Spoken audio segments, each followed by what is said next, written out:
Bonjour. Souvent, quand on est malade, que ce soit grave ou pas grave, il y a une partie de nous qui tient à notre maladie. C'est même pas souvent, c'est toujours, sinon on ne serait pas malade. Pareil pour n'importe quel boulet au pied qu'on traîne dans notre vie. Ça peut être d'être avec quelqu'un de pas gentil, que ce soit le conjoint ou la conjointe, le patron, les collègues, différentes situations. Quel que soit le problème, le truc qui nous rend malheureux, une partie de nous le veut. Non, non, on n'est pas dingue et moi non plus quand je dis ça. C'est parce qu'on crée, parce que notre vie est la résultante de toutes les parties de nous, de ce que veulent toutes les parties de nous au moment présent. OK?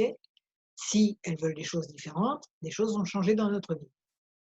Donc on en revient, on prend l'exemple, on va prendre dans le protocole EFT qu'on va faire tout à l'heure, l'exemple d'une maladie, mais vous pouvez très bien transposer à vos autres boulets aux pieds, hein. C'est on va dire même si j'ai cette maladie, mais ça pourrait dire même si j'ai ce patron. Une partie de moi y tient vraiment, parce que des tas de choses. Alors vite fait sur la question du patron ou du conjoint pénible, pourquoi vous ne le quittez pas? Vous allez dire: «Parce que j'ai peur de me retrouver à la rue, j'ai besoin de sécurité». On est bien d'accord. Ça, c'est la surface. En dessous, à quoi vous sert cette relation toxique ou pénible? Elle vous sert à quelque chose et c'est pas du côté du caractère du conjoint ou du patron qu'il faut chercher, c'est plutôt côté papa-maman, hein. C'est plus profond et on renouvelle une expérience, désagréable déjà connue. D'accord? Personne n'est méchant dans l'histoire. Le patron, le conjoint, papa-maman reflètent des parties de vous que vous avez envie de guérir et pour être mieux. Donc, ils sont pas méchants et vous non plus. Ni bêtes, ni méchants, ni rien. Donc on en revient à l'exemple de la maladie parce que là, on peut vraiment pas se dire, «Je la garde parce que j'ai peur de de la perdre». Ça peut pas être un discours conscient. Ça peut l'être inconsciemment, on va voir ça. Donc ce qui me semble un super, super moyen de résoudre plein de problèmes, c'est l'EFT. Je m'appelle Claude Canivez et je suis justement thérapeute EFT, quant à faire, hein, et mon blog s'appelle aussi «J'aime l'EFT».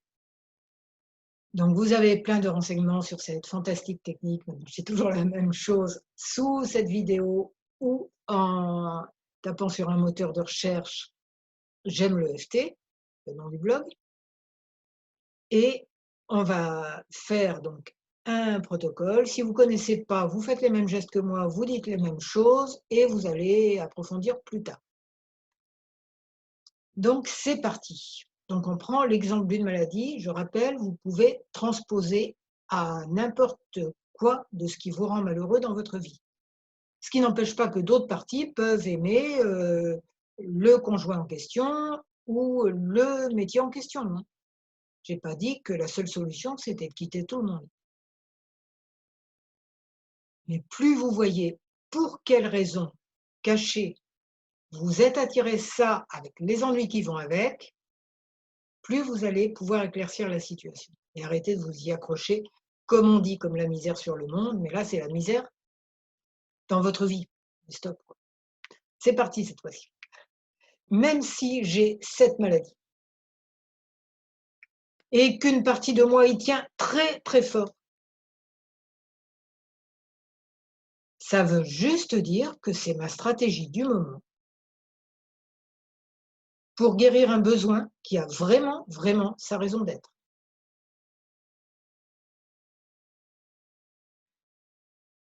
Même si une partie de moi tient tellement fort à cette maladie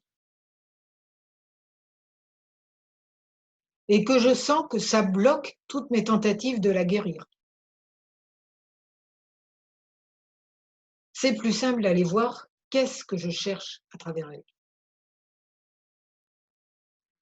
Parce que quel que soit mon objectif inconscient, il y a sûrement de meilleurs moyens pour l'atteindre que d'être malade.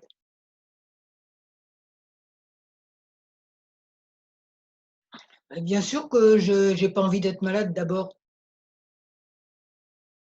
Ah ouais? En attendant, tu l'es. Me fais pas croire que c'est par hasard, tu le sais très bien. Ouais, bon, c'est pas par hasard. Mais bon, je peux pas guérir, c'est pas possible. Tu sais également, si tu regardes cette vidéo, que tu peux guérir. Seulement si les parties de toi se mettent d'accord pour le faire. Ouais, bon, je sais. Là, je tapote sous les bras, un niveau soutien-gorge, ensuite ça sera sous les seins, pareil, niveau soutien-gorge. Hem, ouais, paraît que je peux guérir, mais qu'est-ce que je deviendrai si je suis plus malade? Oh, j'ai pas envie de retrouver, tous ces ennuis, même si je sais pas très bien lesquels. Il y a quelque chose que je fuis dans tout ça, que j'évite, ou quelque chose que je cherche à atteindre. Dans tous les cas, c'est pas très clair pour moi. Mais déjà, mon premier objectif pourrait être de trouver mon objectif caché.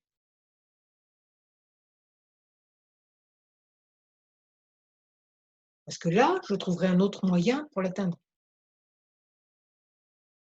Parce que quand même être malade, c'est pas agréable, quoi. Ou ce que je vis à l'heure actuelle et que je voudrais vraiment changer, c'est pas agréable.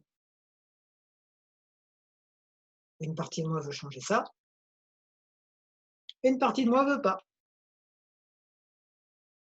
Mais ma sagesse intérieure sait ce que j'essaye de faire avec tout ça. Pas seulement elle, plein de parties de moi savent ce que j'essaye de faire. Savent quel est mon objectif caché, tellement caché que je le trouve pas. Mais j'en reviens.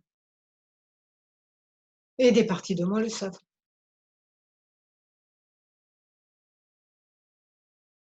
Et c'est ce que je sais faire de mieux pour le moment. Donc bravo à moi, j'ai raison de faire ça. Mais je peux trouver mieux.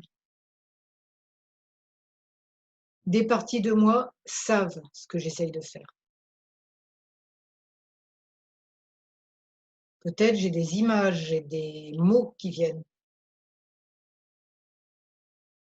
des souvenirs. Ils sont un début de réponse. Ma sagesse intérieure, mon moi profond est en train de me répondre. Merci à elle. Et je lui demande de me suggérer des meilleures stratégies que d'être malade ou d'avoir des ennuis. J'essaye de faire quelque chose. Ma sagesse intérieure sait quoi et elle me trouve de meilleures idées. Et je peux progressivement accepter de me sortir de ces panades et ça sera tellement mieux pour moi, pour mon entourage et en plus pour tous les êtres. Comment vous vous sentez? J'ai oublié de vous dire, je me rappelle vraiment, j'avais un rhume, bon c'est pas bien grave. J'ai essayé de le guérir avec l'EFT et il y avait une partie de moi qui disait: «Non, je veux pas guérir ça». J'ai même écrit, des articles là-dessus avec pour but de me guérir. Ça a fini par marcher, je vous mets la référence, le lien en bas de la vidéo. C'est et même si un rhume, c'est qu'un petit bobo, il y avait du lourd en dessous. J'ai compris lequel après, justement en ayant cette démarche. Donc voilà, si elle peut vous aider, vous mettez un j'aime, vous vous abonnez à ma chaîne YouTube, vous transférez à d'autres gens dont vous avez parce que tout le monde le voit, quand quelqu'un a un problème et on dirait qu'il ne veut pas s'en sortir, alors tout le monde dit: «Mais vas-y, bouge!» D'accord. Donc si vous connaissez quelqu'un qui est dans cette situation, vous transmettez. et peut-être vous inscrivez aussi à mon blog qui s'appelle J'aime le FT. Je vous remercie et je vous souhaite beaucoup de bonheur.